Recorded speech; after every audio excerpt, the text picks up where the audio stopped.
Rowdyism அந்த மாதிரி வெட்டுக்குத்து அந்த மாதிரி விஷயத்தில் பிரபாஸ் சின்ன வயசுலேயே ரொம்ப இன்ட்ரெஸ்டாக இருப்பார். அவர் ஏற்கனவே கேஜிஎஃப் படம் பண்ணவர் தானே, கிட்டத்தட்ட கேஜிஎஃப் சாயில் தான் படம் இருக்குது.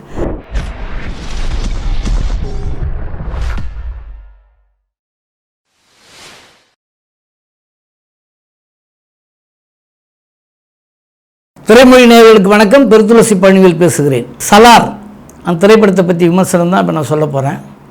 பிரபாஸ், பாகுபலி புகழ் பிரபாஸ் அவர்கள் நடித்து இப்போ அந்த படம் ரிலீஸ் ஆகிருக்கு. அதாவது கேஜிஎஃப் படத்தை எடுத்த பிரசாந்த் நீல் அவர் தான் அந்த படத்தை இயக்கியிருக்காரு.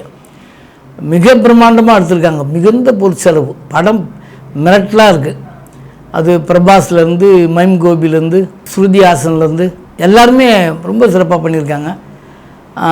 அது பிரபாஸ் ரொம்ப அதாவது அதே மாதிரி பிருத்திவிராஜ் அவரும் அவரோட சேர்ந்து இணைஞ்சு நடிச்சிருக்காங்க. ஒளிப்பதிவுலாம் அவ்வளோ சிறப்பாக இருக்குது. ஒளிப்பதிவு, எடிட்டிங், ரீரெக்கார்டிங் எல்லாமே சிறப்பாக இருக்குது. லொக்கேஷன்லாம் ரொம்ப அழகான லொக்கேஷனாக எடுத்திருக்காங்க. வேறு ஊரெலாம் போய் எடுத்திருக்காங்க.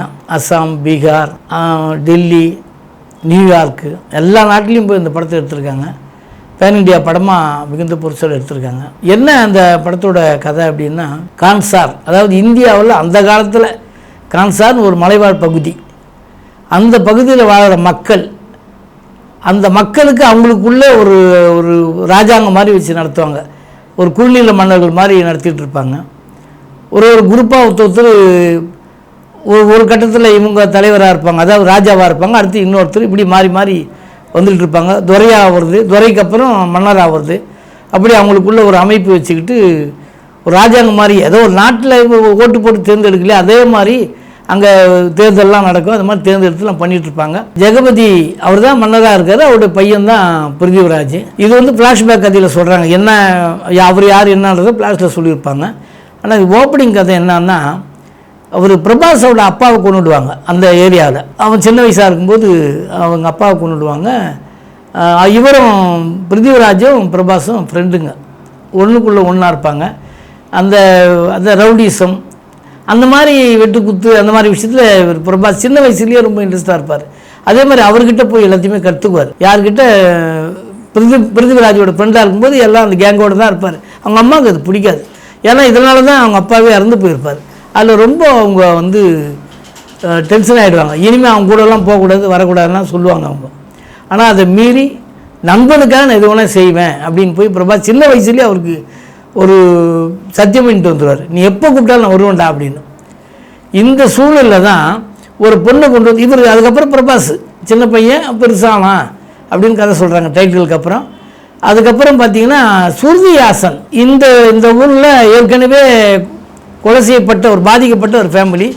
அந்த ஆபத்தினால அங்கேருந்து தப்பிச்சு போன ஒரு கும்பல்.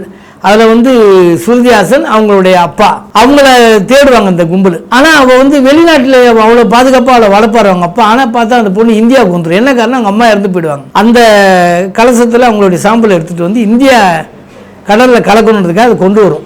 அப்பா கிட்ட சொல்லாமல் வந்துடும். பார்த்தா இந்த பொண்ணை கொடுறதுக்காக இந்த கேங்கே அப்படியே காத்துட்டுருக்கோம்.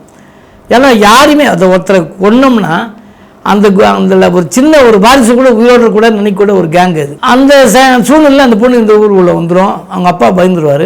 மைம் கோபிக்கிட்ட பேசுவார். அவர் இந்த ஊரில் தான் இருப்பார். பேசி எப்பா என் பொண்ணு வந்துச்சு அப்படியே காப்பாற்றலான்னு. ஐயோ நம்மளாலாம் காப்பாற்ற முடியாது, ஒரு ஆள் இருக்கான், அந்த ஃபேமிலியில் கொண்டு போய் நான் சேர்த்துட்றேன் அப்படின்னு பிரபாஸ் ஃபேமிலியில் கொண்டு வந்து அந்த பொண்ணை பத்திரமா சேர்த்துருவார். பார்த்துங்க. ஆனால் இந்த பொண்ணு யார் எதுக்காக இங்கே வந்திருக்குன்றதான் அவங்க அம்மா கிட்ட சொல்ல மாட்டாங்க. அவங்க அம்மா பயந்துகிட்டே இருப்பாங்க. இந்த கேங்கால் ஏதாவது ஆபத்து தன் பிள்ளைக்கோ தன் குடும்பத்துக்கோ இல்லை அங்கே இருக்கிற மக்களுக்கோ வரணுன்றதுனால ஊராக மாறி மாறி வந்திருப்பாங்க. அதில் இந்த பொண்ணு கொண்டு வந்து விட்டோன்னே டீச்சர் வேலைக்கு சேர்த்துக்குவாங்க. அந்த பொண்ணு டீச்சரை அங்கே ஒர்க் பண்ணி கொடுக்கும். பிரபாஸ் யார்கிட்டையும் பேச மாட்டார். அவர் ஒரு வேலை ஒன்று இருப்பார். அம்மா என்ன சொல்கிறாங்களோ, அம்மா சின்ன வயசுக்கு சத்தியம் வாங்கியிருப்பாங்க, யாரையும் அடிக்கக்கூடாது கொல்லக்கூடாது. அதனால் அவர் யார் பேச்சு ஒரு மெக்கானிக் மாதிரி அந்த ஏரியாவில் அவர் எல்லா இதுவும் பார்த்துட்டு இருப்பார். இந்த சூழ்நிலை அந்த பொண்ணை கடத்துறதுக்கு கும்பல் உள்ளே பொண்ணை தூக்கிடுவாங்க. அந்த அம்மாவுக்கு அந்த பொண்ணை கண்டால பிடிக்கல. தேவையில்லாமல் ஒரு பொண்ணு உள்ளே வந்திருக்கு, இதனால் எதை வில்லங்க வந்துடும் அப்படின்னு பயப்படும். அம்மா ரோல் ஈஸ்வரராவ் பண்ணியிருக்காங்க. அந்த பொண்ணை கடத்தின்னு போகும்போது பார்ப்பாங்க. பார்த்தவொடனே இவங்களுக்கே பாவமாக இருக்கும். இல்லை நான் காப்பாற்றலாம் அப்படின்றோம். அதுக்கப்புறம் இவர் போய் அடித்து அத்தனை பேருமே வீட்டுக்குள்ளே ஸ்ருதி ஹாசனை கடத்துவாங்க. கடத்தும் போது அந்த அம்மாவே சொல்லும், டே அவளை காப்பாற்றுறேன் அப்படின்னு. அதுக்கப்புறம் இவர் போய் எல்லோரும் அடிப்பார். அவர் ஒன் மேன் ஆர்மி, ஒரு மிருகத்தனமான பலம் உள்ள ஒரு மனுஷன். அவர் நினைச்சாருன்னா எத்தனை பேர் வேணால் அடிப்பாருங்கிறத ஓப்பனிங்கில் அவரை காமிப்பாங்க. அதே தான் அந்த நேரத்தில் எல்லாருமே அடித்து அந்த பொண்ணை காப்பாற்றி கொடுப்பாரு. காப்பாற்றி கொடுத்ததுக்கப்புறம் ஒரு பிரச்சனை ஒரு ஸ்டார்ட் ஆகும். என்னன்னா பிருத்திவிராஜ் வந்து அவங்க ஊரில் ஒரு அடுத்து துறையாக வந்து ஒரு மன்னர் ஆகணும் அவங்க அப்பாவுக்கு அப்புறம், ஜெகபதிக்கு அப்புறம். ஆனால் அடுத்து இருக்கிற ஆளுங்கள்லாம் அடுத்தடுத்து இருப்பாங்கள்ல, அவருக்கு ஜெகபதிக்கு அப்புறம் தேவராஜுக்கு அப்புறம் பாபி சிம்கா, இப்படி அந்த வம்சமே வரிசையாக வெயிட் பண்ணிட்டு இருப்பாங்க. அதில் இவர் பிருத்திவிராஜ் வரக்கூடாதுன்றதுனால அவரை காலி பண்ணிடணும் அப்படின்னு நினைப்பாங்க. இவங்க அப்பா ஜெகபதி ஊரை விட்டு வெளியே போயிருப்பார். நான் போயிட்டு வரேன், அது வரைக்கும் பத்திரமா பார்த்துங்கன்னு சொல்லிட்டு போயிருப்பார். பார்த்தா இவரை காலி பண்ணணும்னு பிளான் பண்ணுவாங்க. நம்மளை காப்பாற்றிக்கணும் என்ன வழி? ஏன்னா அந்த கேங் வந்து மிலிட்ரியிலேருந்து ரவுடிங்லேருந்து எல்லா ஆளுங்களும் உள்ளே இறக்கிடுவாங்க. பிருத்திவிராஜை காப்பாற்றணும்னா என்ன பண்ணுறது? பிருத்திவிராஜ் யோசனை பண்ணி தன் ஃப்ரெண்டை தேடி போவார். எந்த சூழ்நிலையும் நான் வந்து உன்னை காப்பாற்றுவேன் அப்படின்னு அவர் சொல்லியிருப்பார். அதனால் அவர் போய் பிரபாஸ் சந்திப்பார், பேசுவார். எந்த காரணமும் சொல்ல மாட்டார், நீ வரணும்னு அவர் கூட வந்துடுவார். அம்மா பயப்படுவாங்க, போகக்கூடாதுன்னு சொன்ன போகிறாங்களே அப்படின்ட்டு. ஆனாலும் அம்மா அனுப்பி வைக்கும். நேரம் அவரை கூட்டிகிட்டு வந்து அந்த இவருடைய ஊருக்கு வந்துடுவார், அந்த கான்சான்ற ஏரியாவுக்கு வந்துடுவார். கூட்டிகிட்டு வரும்போது இவரையும் அவரையும் காலி பண்ணி அவரை துறையாவோ மன்னராவோ இவர் உட்காரக்கூட பிருத்திவிராஜ் தான் அந்த கேங்கே செட் பண்ணுவாங்க. அதில் உண்மையிலே வந்த பிரபாஸ் தன்னுடைய நண்பனை காப்பாற்றினாரா, அவர் அடுத்து துரையாகணும், அடுத்து அங்கே மன்னராக உட்காரணும், அதுக்கான ஏற்பாடெல்லாம் பண்ணாரா? அந்த கேங் என்ன பண்ணுச்சு? ஹீரோவை காலி பண்ணணும், அவனையும் கூட இவனையும் கூடன்னு மோத வந்தாங்க. முடிவு என்னாச்சு? இந்த நாட்டை விட்டு வெளியே போயிருந்த ஜெகபதி திரும்பி வந்தாரா? அப்புறம் ஸ்ரேயா ரெட்டி கூட அதில் வில்லி மாதிரி பண்ணியிருக்காங்க, திமிருக்கு நடிச்சவங்க பிரமாதமாக பண்ணியிருக்காங்க.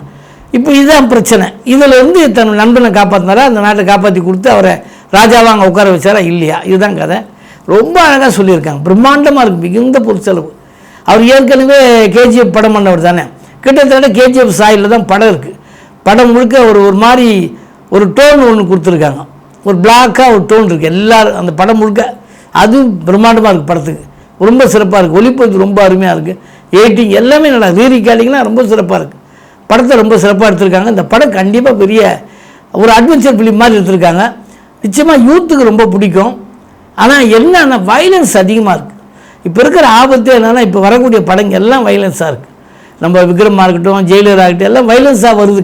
காரணம் கேட்டால் உலக மார்க்கெட்டு, பேன் இண்டியா படம், உலகம் ஃபுல்லாக எல்லோரும் பார்க்கணுன்னா இது மாதிரி படங்கள்லாம் பார்க்குறாங்கன்றதுனால திரும்ப அதிகம் எடுக்கிறாங்க. அது ஆரோக்கியமான போக்காக இல்லை. ஆனால் இருந்தாலும் இதில் பெரிய வைலன்ஸ் இந்த படத்தில் இருக்குது. பெரிய கமர்ஷியலாக ஆக்ஷன்லாம் நல்லா பண்ணியிருக்காங்க. ஸ்டென்ட் மாஸ்டர் தான் பாராட்டணும், அவர் தான் படம் முழுக்க ரோல் பண்ணியிருக்காரு, அவர் தான் ஹீரோன்னு சொல்லலாம். அந்த அளவுக்கு படம் முழுக்க ஆக்ஷன்.